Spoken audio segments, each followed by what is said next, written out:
Hey, this is Tom Judd of CED and Global CE Day, and I'm delighted to be with Mladen Poluta, my friend for a long time. He's still a young guy though, and you know, he is a board member of CED, and actually he's been on the board way longer than I have. Hey, Mladen, how you doing today? Great, thanks. Thanks, Tom. Well, from Cape Town, South Africa, tell us about your job these days, Mladen.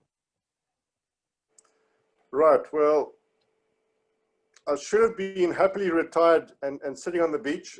We're now going into summer. I officially retired end of March, uh, but then came this little thing called COVID. So I've stayed on for another year on contract with the Department of Health. And I think in keeping with clinic engineering colleagues globally, it's been a very interesting journey with ups and downs and tears and celebrations.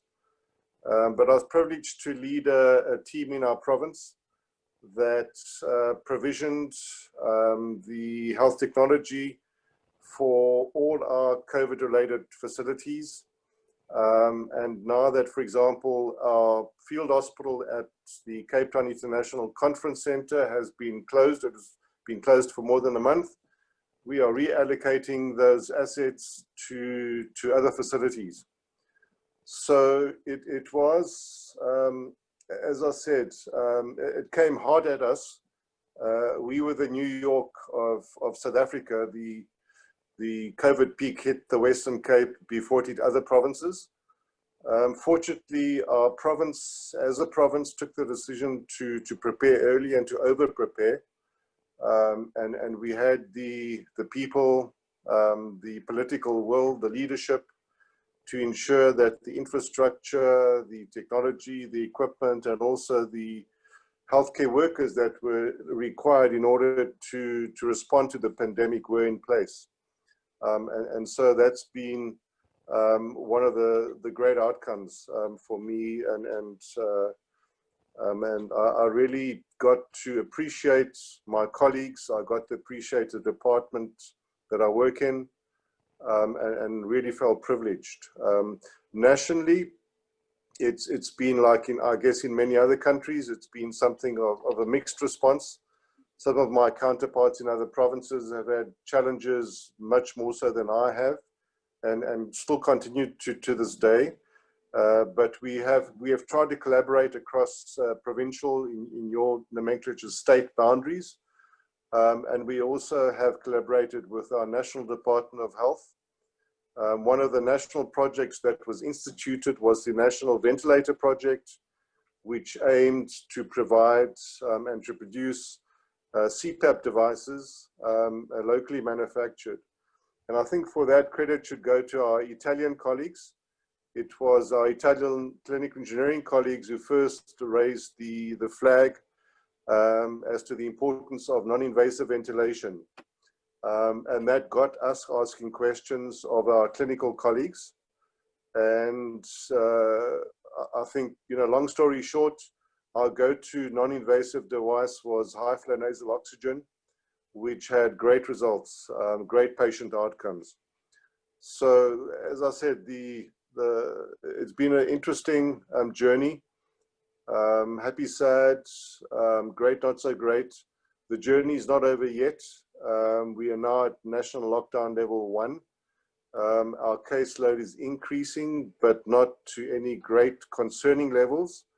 So we hope that it'll pretty much stay controlled, unlike some of the colleagues in countries in the Northern Hemisphere. But I think it's made us better prepared. It's made us more aware of certain deficiencies that we have in our system.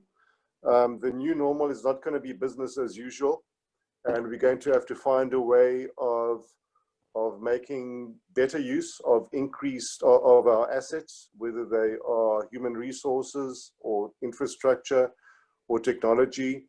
We're going to have to learn to collaborate with other sectors, private sector, NGO, even more so.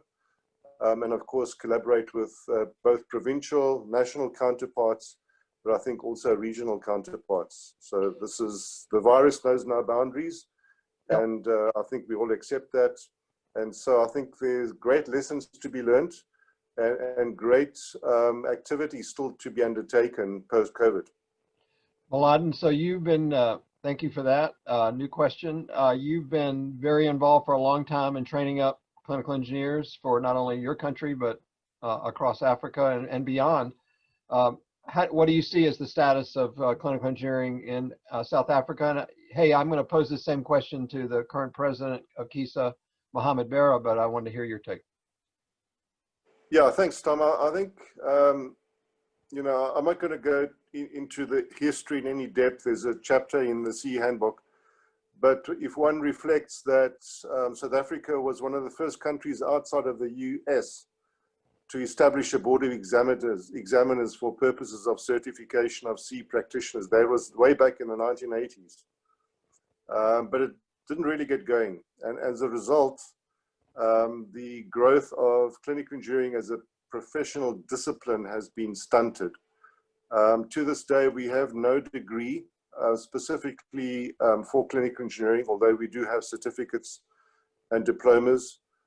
Some of us fought long and hard with the late Rob Dickinson and Tom Cooper to get clinical engineering recognized for purposes of clinical registration. That also did not materialize, largely due to constraints imposed by the International Engineering Association, which does not recognize clinical engineering as a branch of engineering, and I think that's one of our global struggles. But on the plus side, clinical engineering and health technology management are closely interwoven. In fact, many of our clinical engineering practitioners have become health technology managers. But that said, not all health technology managers are clinical engineering practitioners. Some of them are nurses, some of them are clinical technologists, some of them are radiographers. Clinical engineering as an association, the National Association, and Mohammed will bear witness to this, is strong. We have over 600 members with strong representation from industry and both public and private healthcare sectors. For more than 15 years, we've had a strategic alliance with hospital engineering colleagues. And we have a 2-yearly, very successful conference that is held, and almost no overlap with biomedical engineering. And that potentially is also something that can inform both our way forward and also part of the global discussion. Our National Department of Health has established 3 task teams, and one of them is actually addressing the issue around formal recognition of clinical engineering practitioners as professionals. And just as a closing comment and link to that, I believe that clinical engineering certification is probably the single most important next step in advancing clinical engineering in South Africa. And I say that for South Africa, and I say that for the Southern African region, I dare say for the African region, and even globally. Well, I'm so glad you brought that issue up. You know, this is a busy month for all of us as we prepare for Orlando a year from now and get the abstracts in, as people, you know, produce things like this for Global CE Day and celebrate that day.